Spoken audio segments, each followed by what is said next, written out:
भारत की आवश्यकता की पूर्ति के लिए भारत में साइंस का विकास ये हमारे वैज्ञानिक समुदाय की मूल प्रेरणा होनी चाहिए।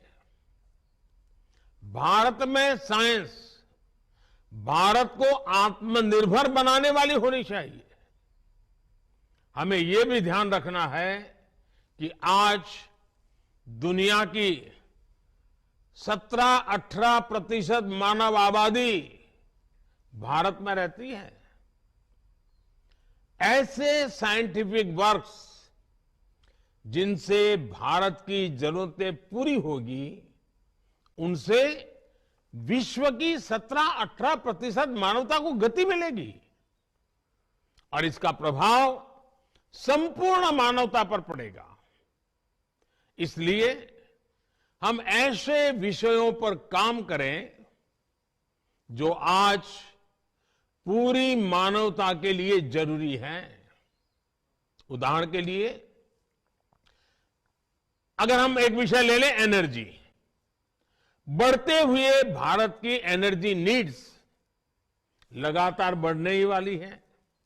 ऐसे में भारत की साइंटिफिक कम्युनिटी अगर एनर्जी रिक्वायरमेंट से जुड़े इनोवेशंस करती है तो उससे देश का बहुत लाभ बड़ा होगा।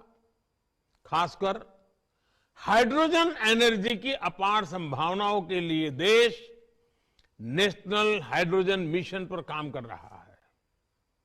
इसे सक्सेसफुल बनाने के लिए जरूरी है कि इलेक्ट्रोलाइजर जैसे विभिन्न एसेंशियल कंपोनेंट्स देश में ही बने। इस दिशा में अगर किन्हीं नए ऑप्शन की गुंजाइश है तो उस दिशा में भी रिसर्च हो। हमारे वैज्ञानिकों को और इंडस्ट्री को इसके लिए साथ मिलकर काम करना होगा।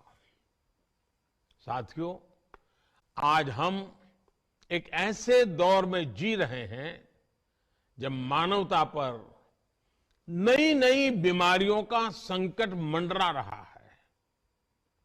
हमें नए वैक्सीन तैयार करने के लिए रिसर्च एंड डेवलपमेंट को बढ़ावा देना होगा।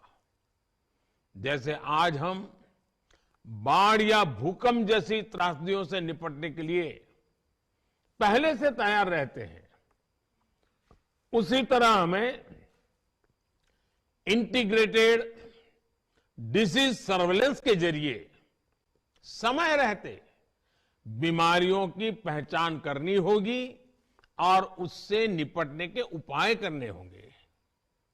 इस लक्ष्य को हासिल करने के लिए अलग अलग मंत्रालयों को मिलकर काम करना होगा। लाइफ यानी लाइफस्टाइल फॉर एनवायरमेंट, इसके बारे में भी आप सभी मेरे साथी भली भांति जानते हैं।